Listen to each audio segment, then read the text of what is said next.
You ask Tiger to solve. This deals with linear equations with one unknown. The final result is x equals 12. Let's solve it step by step. Simplify the expression.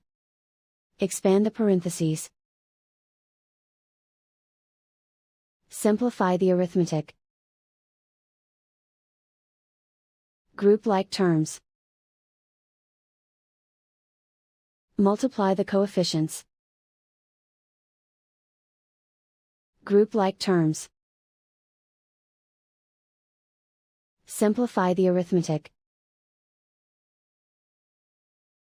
Group all constants on the right side of the equation. Add 13 to both sides. Simplify the arithmetic.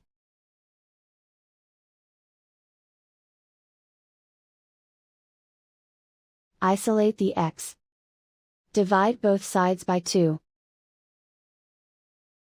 Simplify the fraction. Find the greatest common factor of the numerator and denominator.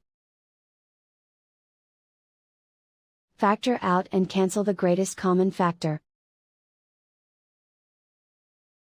And so the final result is x equals 12.